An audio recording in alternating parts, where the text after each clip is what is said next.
Glória a Jesus. Eu quero cumprimentar você mais uma vez com a paz do Senhor. Por gentileza, tome o seu assento e abra a sua Bíblia em Isaías, capítulo de número 43. Nós vamos fazer uma rápida leitura. E eu sei que está chegando a hora do sono das crianças. E é isso aí mesmo. Essa é a bênção de ter uma igreja repleta de criança, né? Você não dá glória a Deus por isso? Eu dou glória a Deus por isso, né? E que as nossas crianças estão crescendo na igreja, na casa do Senhor. Estão crescendo aqui dentro, né? E nessas paredes aqui que são abençoadas, que estão sendo guardadas pela proteção de Deus e pelas nossas orações em nome do Senhor Jesus Cristo. Tem sangue no umbral da porta, né? Glória a Jesus por isso. Irmãos, eu gostaria que você abrisse a sua Bíblia em Isaías, no capítulo de número 43, como eu já disse para você.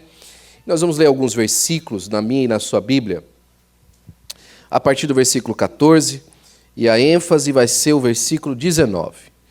Enquanto você está indo abrindo, mais uma vez, eu gostaria de agradecer a Deus por essa oportunidade que Deus nos dá de estar aqui nessa noite. Eu gostaria de agradecer, irmãos, ao nosso pastor, pastor Joel, mesmo na sua ausência.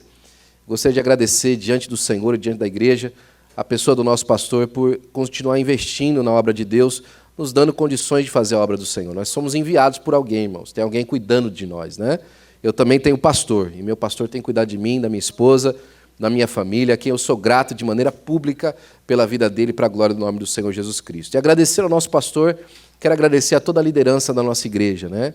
Aos nossos irmãos, que eu já agradeci de maneira particular, né, há alguns dias atrás. Eu gostaria de fazer essa gratidão pública à liderança da nossa igreja, que o Senhor tem estabelecido nesse lugar, e tem nos dado chance, irmãos, de levar a cabo o trabalho que nós somos colocados para fazer.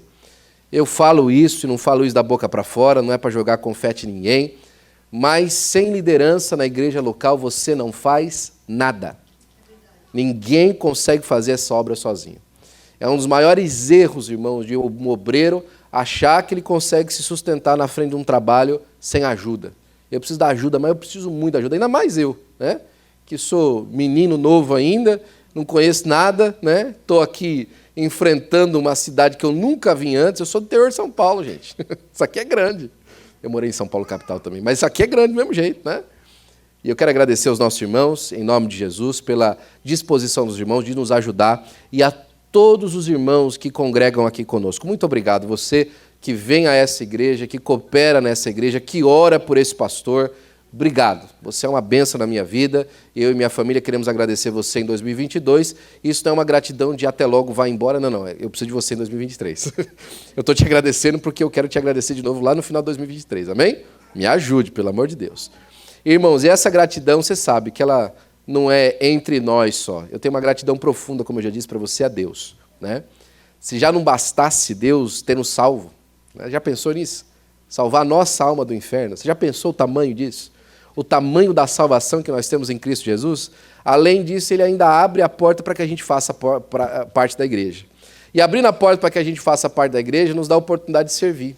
E nos servindo, ele nos dá ainda palavra para enriquecer a nossa vida e para nos dar caminho.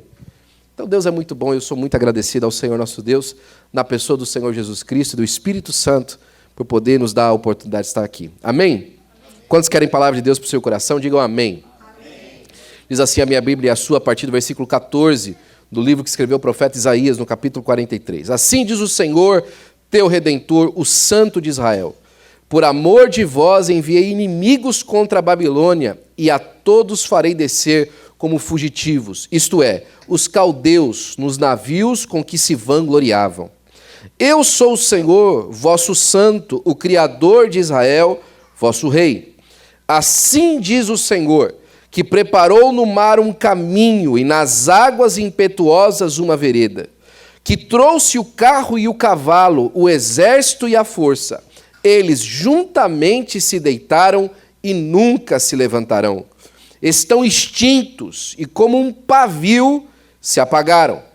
Não vos lembreis das coisas passadas, nem considereis as antigas. Eis que farei uma coisa nova, e agora sairá a luz. Porventura não sabereis?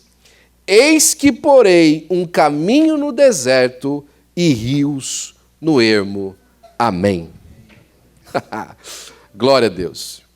Irmãos, É tão gostoso você observar Isaías e perceber que ele é um homem que viveu à frente do seu tempo, né?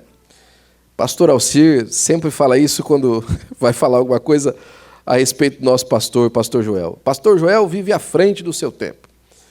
E essa coisa de viver à frente do seu tempo, ela às vezes é mal interpretada como um elogio barato a alguém que é visionário. Viver à frente do seu tempo não é fácil.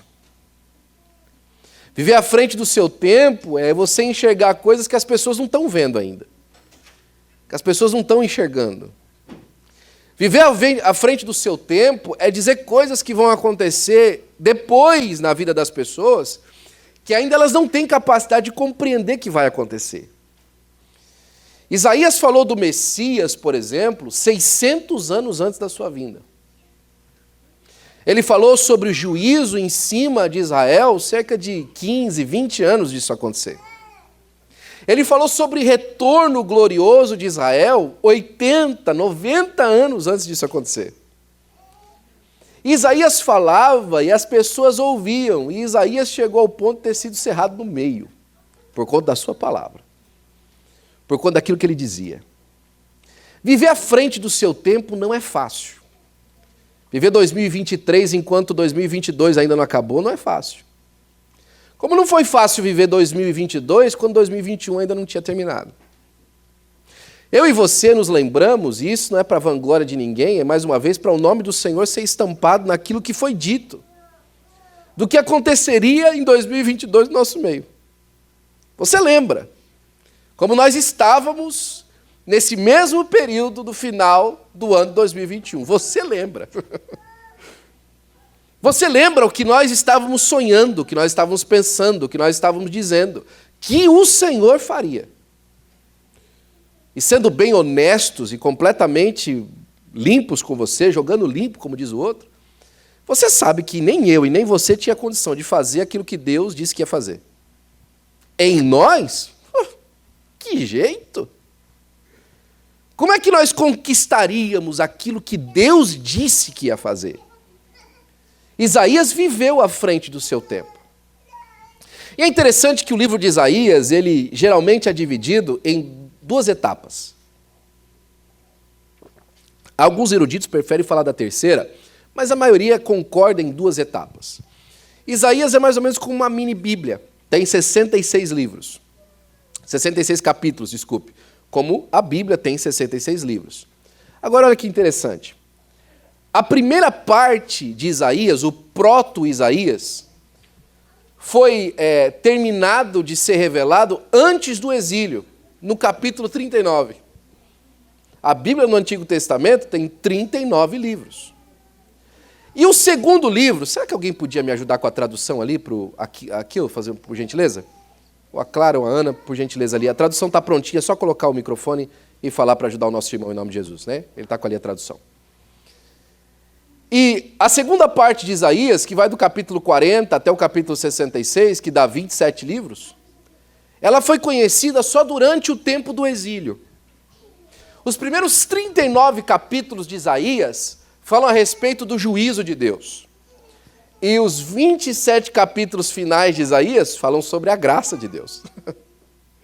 É tão interessante você perceber que num livro separado à Bíblia, existe tanta coisa que a gente pode perceber a grande fidelidade de Deus através da história. Agora, o capítulo 43, ele traz para a gente um panorama positivo do que eles haviam vivido até o capítulo 39. E você sabe, a natureza humana quer ouvir coisa positiva. Você acha que você sairia da sua casa para vir até aqui essa noite, se Deus tivesse uma palavra de maldição para você? Faz parte da natureza humana querer bênção. E faz parte da natureza humana também errar e ser castigado. A natureza humana, nesse sentido aqui, ela mostra para a gente episódios como, por exemplo, de Jeremias.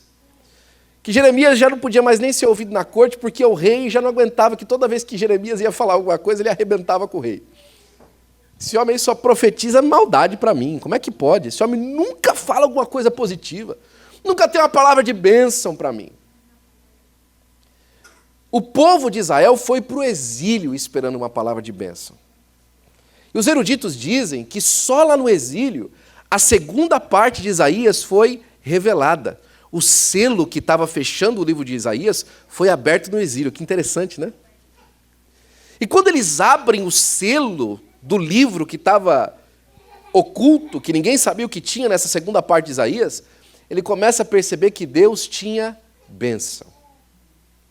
E aqui vai o primeiro parênteses para você. Quando você começa a buscar a Deus e querer desvendar o que Ele disse, você começa a descobrir que Deus disse bênção a seu respeito. Que Deus quer bênção para você. Que Deus quer algo extraordinário para a sua vida, para a sua família, para a sua casa. Que Deus deseja coisas boas para você e para aqueles que você ama, em nome do Senhor Jesus Cristo.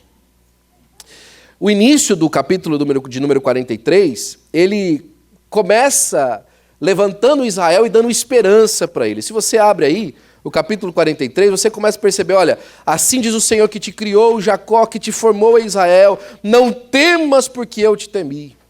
Quando passares pelo fogo, quando passares pela água. Começa a trazer esperança ao coração de Israel sobre as expectativas que eles tinham de se livrar do exílio, de se livrar de estar numa terra estrangeira e voltar para a sua terra, a terra que manava leite e mel, e ser novamente restaurados. E aqui não é simplesmente uma restauração geográfica, porque eu sei que muita gente aqui não quer restauração geográfica, só quer ficar aqui. Mas era uma restauração de status. Eles queriam novamente ser nação. Eles queriam novamente ser povo. É muito difícil viver como escravo. É muito difícil viver debaixo de jugo. E a promessa de Deus, a partir do capítulo 43, era uma restauração que ia trazer esperança, alegria, renovo, bênção para a vida deles. Era uma palavra que fazia eles fazerem memória, trazerem à memória quem era o Deus que havia restaurado aquele povo. E como é bom a gente trazer à memória hoje quem é o Deus que nos restaura. Quem é o Deus que chama você novamente à vida. Quem é o Deus que tira você do charco de lodo e do meio do monturo e faz você assentar entre os príncipes do seu reino. Quem é o Deus que tira você de um lugar longe, do meio das tendas de Quedar, do meio do povo de Meseque, e faz você habitar em Israel do Senhor. É Deus quem faz isso para a glória do nome de Jesus. No último dia do ano faz parte a gente fazer essas memórias, né? Lembrar as muitas coisas do passado que Deus já disse, que Deus falou que faria, faz parte dessa experiência. O versículo de número 14, por exemplo, que a gente leu, fala que Deus estava trazendo juízo sobre a Babilônia por causa de Israel. Você sabia que a América sofre por como ela trata você? Nossa, pastor, eu sou tão importante assim? Se você está aqui na vontade de Deus, você é.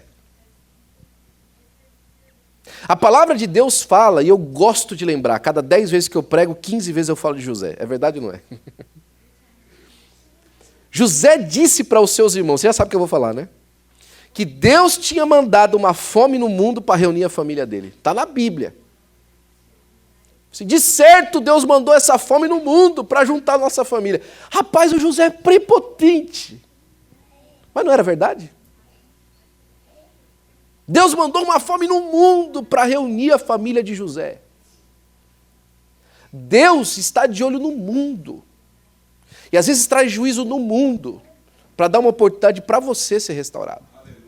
Para dar uma oportunidade para você voltar a casa. Para dar uma oportunidade para você continuar mostrando o nome dele no mundo. Deus faz isso. Isso não é uma questão de que quem me viu passar na prova e não me ajudou, quando vê na bênção vai se arrepender. Não é uma questão de causar inveja às pessoas, não. É uma questão do nome de Deus ser colocado no outdoor para que quem passa correndo consiga ler. Foi Jesus quem fez. Foi Jesus quem trouxe. Foi Jesus que abençoou. Foi Jesus que transformou. O capítulo de 43, então, ele marca esse enredo. Que Jesus estava trazendo juízo sobre as nações por causa de Israel. Ainda que esse juízo, quando Isaías escreveu, ainda era uma promessa.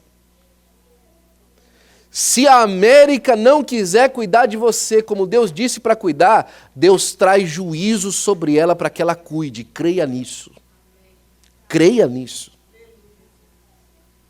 Se a América não abrir as portas que Deus precisa que ela abra, para que você cumpra o seu ministério e a sua chamada aqui, Deus manda um juízo sobre ela para que ela faça.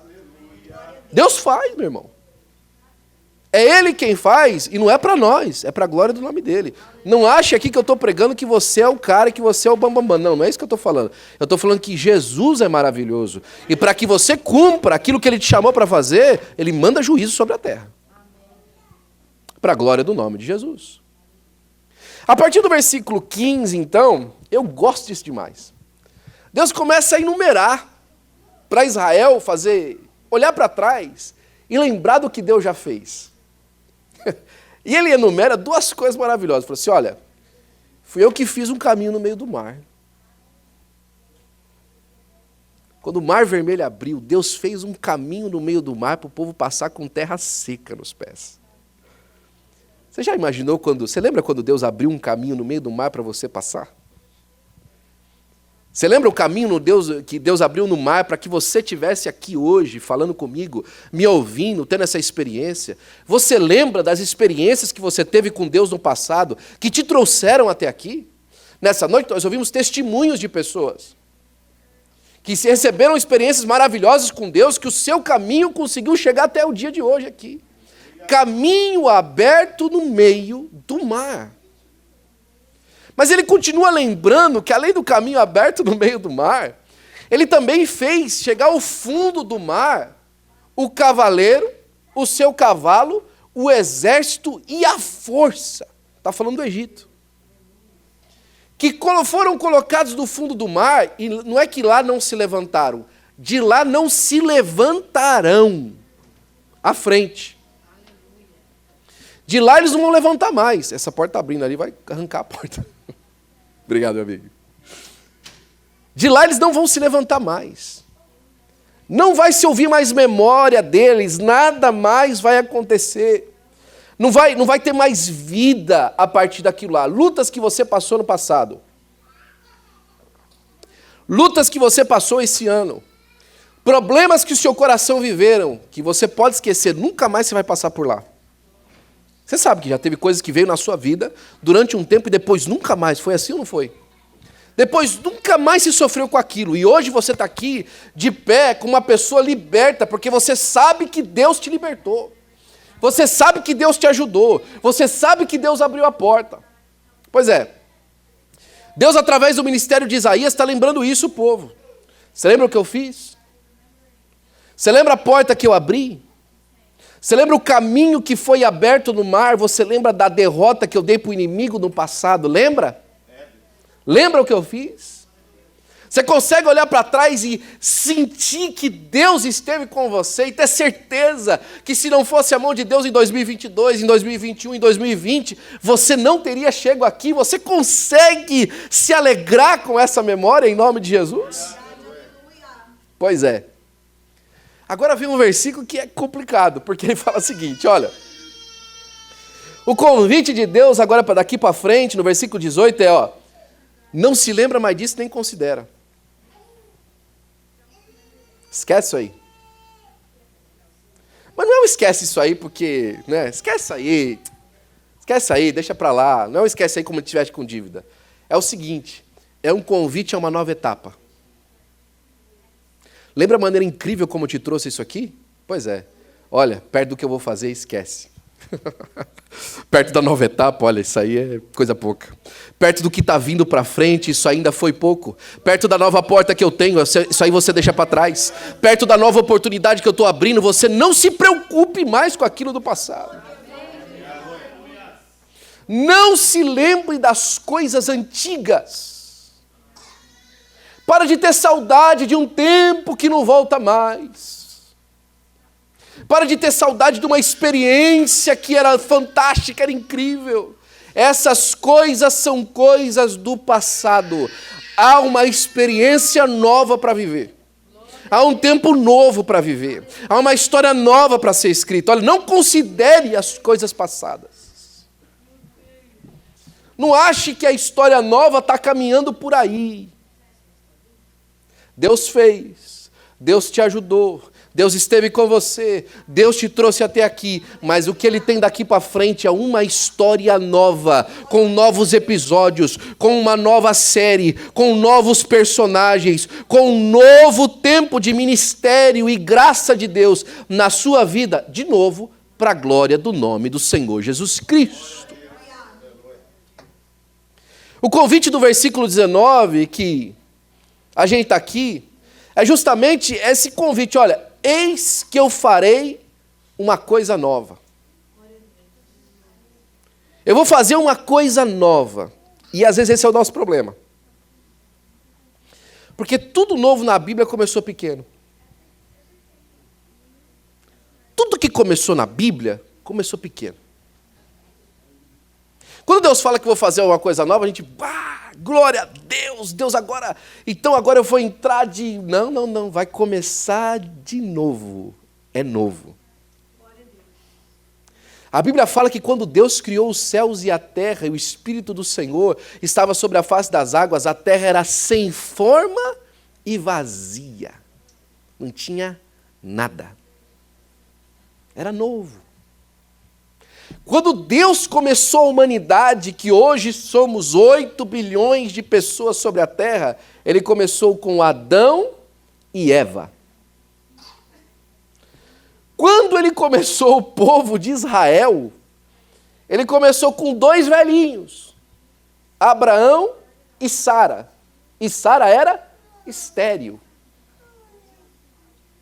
Quando Deus começou a história de Davi era pastor de ovelha e estava lá escondido, nem o pai dele lembrava dele. Tudo que Deus começa pequeno. Eu queria que você pensasse agora numa grande fazenda de laranja. Pensa no laranjal que o seu olho não alcança. Ou então, se você é mais caipira igual eu, pensa num cafezal que o seu olho não alcança. Pensa, pé de café atrás de pé de café que o seu olho não alcança. Milhas e milhas em volta de você. Eu queria que você soubesse que todo esse cafezal, que todo esse laranjal, começou com uma semente. Uma semente. Uma única semente. Que tem a capacidade dela em si mesma de se multiplicar tantas e tantas vezes, que não precisa de passar muito tempo para que esse cafezal e esse laranjal seja uma realidade. Tudo que Deus começa pequeno.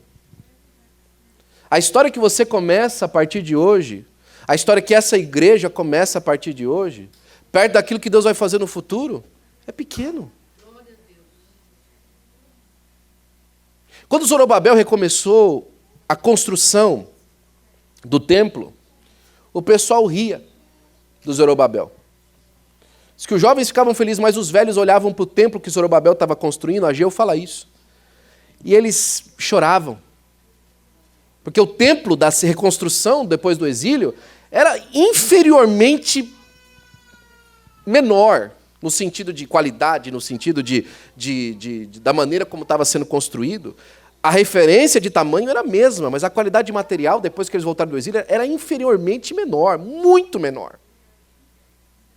Mas Zacarias olha para ele e fala assim, Zorobabel, quem é o homem que despreza o dia das coisas pequenas? Quem é aquele que despreza uma semente, um recomeço? Quem é aquele que despreza uma árvore nova? Pois é, esse aí vai ver Zorobabel terminando toda a obra da casa do Senhor. Vai ver Zorobabel terminar essa obra. Vai enxergar Zorobabel chegar até o fim da história e vai ter que se dobrar a consciência de que foi Deus que fez na vida de Zorobabel, na vida da casa dele. E mais do que isso, irmãos, a nossa própria salvação começou com uma criança. Uma criança deitada numa manjedoura, não num trono, não deitada num berço, num paço ou num palácio de alguém importante. Uma criança deitada numa manjedoura, envolta em panos. Eu vi alguém dizendo hoje, né? Isaías fala no capítulo de número 9, fala, e o governo estará sobre os seus ombros.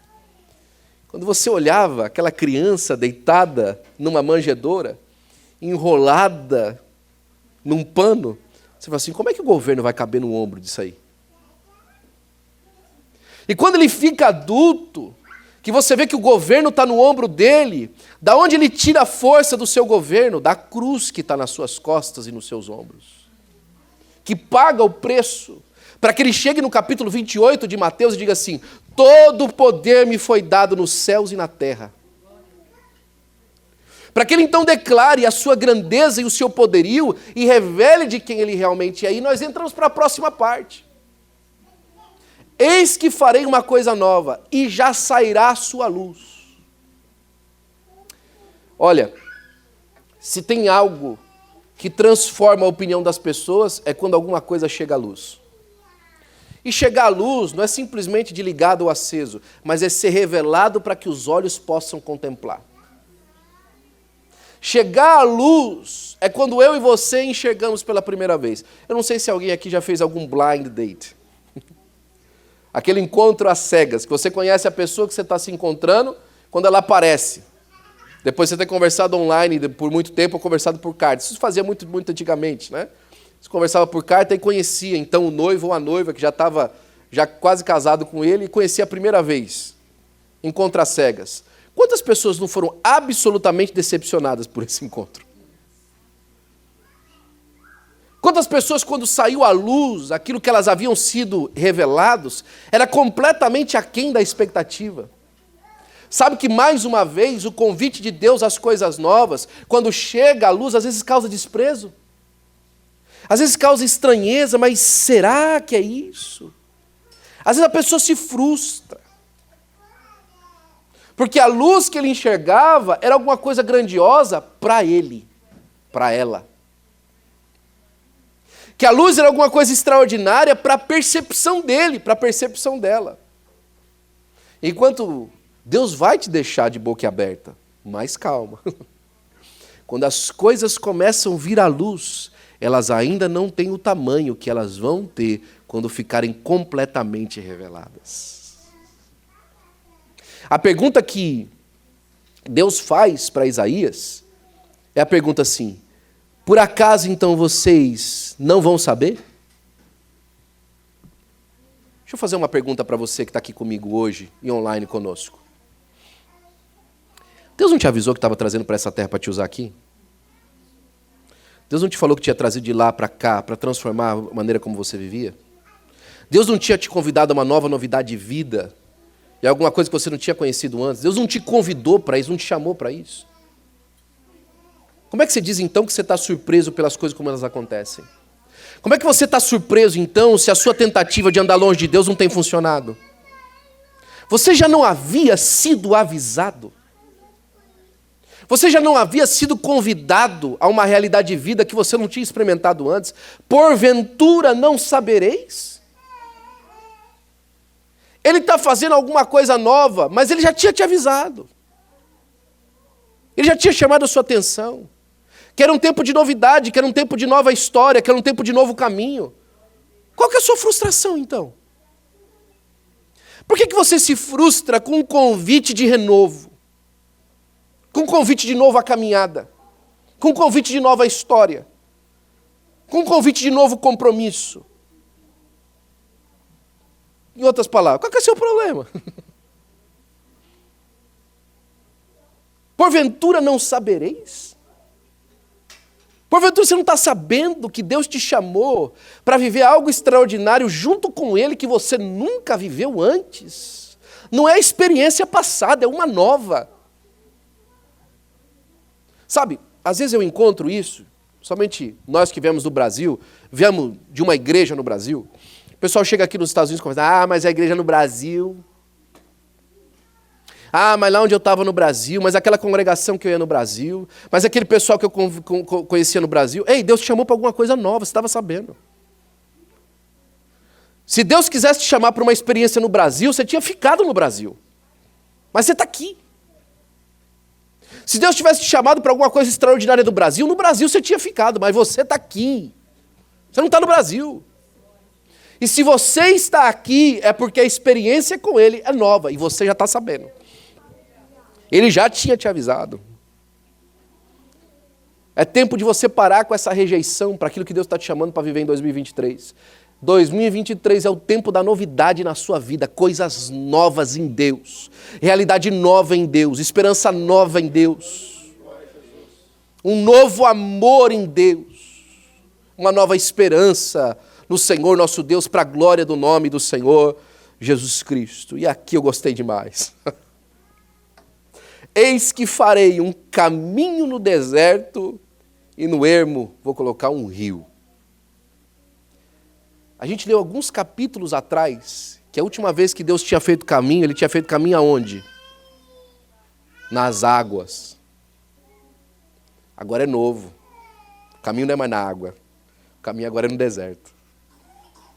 Agora é uma nova experiência, lembra que eu falei? O caminho agora não é mais na água. O caminho agora é no deserto. Antes você venceu nas ondas, mas agora você vai vencer na escassez. Antes você venceu do barco balançando para lá e para cá, mas agora você vai olhar em volta de você, enquanto está tudo escasso, Deus está colocando um caminho para que você passe e tenha vitória, etapa após etapa da sua vida. E a vida da sequidão, muita gente pensa de novo, é dinheiro, mas tem muita gente em vida da sequidão emocional, a vida da sequidão espiritual. Quanta gente agora mesmo, está com uma cara enfiada numa mesa, cheirando cocaína, para esperar o tempo passar e beber mais até o dia acabar. Quanta gente agora está reunida na casa de alguém e o marido está brigando com a esposa, o filho foi deitar amuado com o pai. E as pessoas estão desesperadas por um encontro onde elas possam se sentir seguras. E você está na igreja do Senhor Jesus Cristo, repleto e cercado do amor de Deus. No meio do deserto, Deus está pondo um caminho para que você possa passar, para que você possa vencer, para que você possa ser feliz no meio de uma terra deserta. E aqui tem deserto, não tem? Aqui tem deserto para passar, não tem? Aqui tem o deserto da solidão, tem o deserto do desprezo, tem o deserto da imigração. Quanta gente aqui já não ouviu alguma expressão negativa ao seu respeito pelo fato de o seu inglês ser meio estranho? Pela maneira como você fala ser meia rara. Talvez você já tenha ouvido de alguém, go back to your country. Volta para o país de onde você veio. Recebi um irmão aqui alguns dias atrás. Ele congrega em uma igreja em Cerritos. E ele tinha uma cara grandona de indião americano, assim. Inglês muito fluente e tal. Você sabia que ele era americano, pela maneira dele de falar. E eu perguntei para ele, falei assim, qual geração que você está aqui, né? Quantas gerações você está aqui nos Estados Unidos? Porque ele tinha uma cara clara, ou ele era índio ou ele era mexicano, um dos dois, ou eram os dois. Né? Aí ele falou assim, pastor, sabe que eu recebo muito essa pergunta? Quando as pessoas perguntam para mim de que parte do México eu sou, eu falo, eu sou daqui do México. Aí a pessoa acha estranho. Ele falou assim, pois é, minha avó nasceu em Nossa Senhora de Los Angeles, quando aqui ainda era México. Minha bisavó nasceu aqui, quando aqui ainda era México, antes de ser comprado pelos Estados Unidos. Então, quando me perguntam de onde eu sou do México, eu falo, eu sou daqui do México. As pessoas vão perguntar para você, de onde você é do Brasil? Você vai falar assim, eu sou daqui do Brasil. Eu sou onde Deus me colocou, porque Deus colocou um caminho no meio do deserto. Eu não era para estar passando aqui, mas Deus colocou um caminho, e eu estou aqui. Você não queria que eu estivesse aqui, alguém não queria que eu estivesse aqui, alguém tinha uma outra ordem para mim, mas Deus fez uma coisa nova e colocou um caminho no meio do deserto e me fez passar. E enquanto todos passam com dificuldade, Ele vai me dando provisão. Por quê? Porque além de colocar um caminho no meio do deserto, Ele fez brotar um rio aqui. Brotou um rio. E quando Deus me mostrou isso na palavra, eu me alegrei muito preparando essa palavra para você. O Salmo de número 1 Ele fala, bendito é o varão que não anda segundo o conselho dos ímpios, nem se assenta na roda dos escarnecedores, nem fica pelo caminho dos pecadores. Antes tem o seu coração na lei do Senhor e nela medita de dia e de noite, pois será como árvore plantada junto a ribeiros de águas, o qual dá o seu fruto na estação certa, a sua folha não seca, e tudo quanto ele faz prospera. Glória a Deus! Mas eu estou no deserto. Eu não estou plantado junto a ribeiro. Eu estou no deserto. Aí o que Deus faz? Deus faz brotar um rio no meio do deserto, no meio do ermo, para que você dê fruto, para que você frutifique. Deus coloca um riacho junto a você. Deus, o Senhor me plantou no deserto. Sim, te plantei no deserto, mas estou trazendo uma fonte de água agora para passar e te alimentar, e te fazer crescer, e te fazer mudar, e fazer com que você frutifique mesmo numa terra árida. E aí eu volto para você o fruto. O que é o fruto? Essa semana eu acho que eu falei no culto, no domingo passado. A coisa mais inútil que existe na biologia é uma fruta sem semente. A gente chama aquela melancia sem semente, na verdade, é uma beleza quando inventaram aquilo. Aquilo ali é um manuseio genético para que a fruta não tenha semente. Só que do ponto de vista biológico, ela é um fracasso. Do ponto de vista biológico, ela falhou. Por quê? Porque se a gente não tiver mais semente guardada, quando você comer aquela melancia, acabou. Nunca mais. Nunca mais tem melancia, porque a melancia não tem semente. O grande trunfo da fruta, é por isso que Deus quer que a gente frutifique. O grande estabelecimento de uma nova fruta é o fato que dentro dela tem semente. E a semente tem a capacidade em si mesma de criar uma nova fruta, de fazer brotar uma nova fruta. A semente tem nela mesma a motivação para que ela continue sendo maior, sendo grande, ela continue se estendendo. Agora, no meio do deserto, do caminho que você foi colocado, onde Deus fez brotar um rio, você vai dar semente e vai multiplicar. Agora, sabe o que é a multiplicação? A multiplicação não é o seu banco cheio de dinheiro. A multiplicação não é os seus sonhos mais lindos e mais bonitos sendo realizados. É muito melhor do que isso. A multiplicação é Deus, através da sua vida, dando oportunidade para que as outras pessoas tenham a mesma experiência que você teve nele.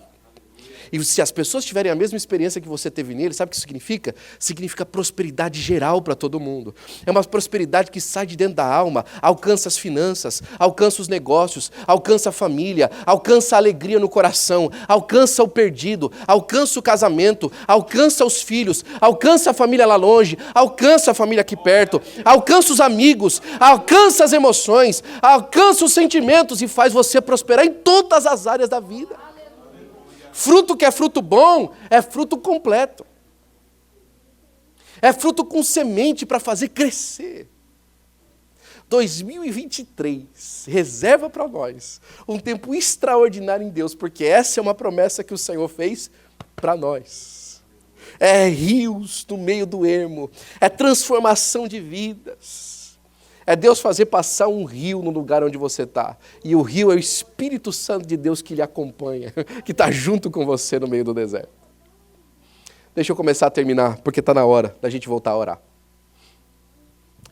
Jó foi um dos homens na Bíblia que mais exerceu paciência, você sabe disso. Deus colocou ele numa prova para mostrar para as hostes espirituais, incluindo Satanás, que o homem era capaz de ser fiel. Foi ou não foi? Foi para isso que aconteceu, não foi?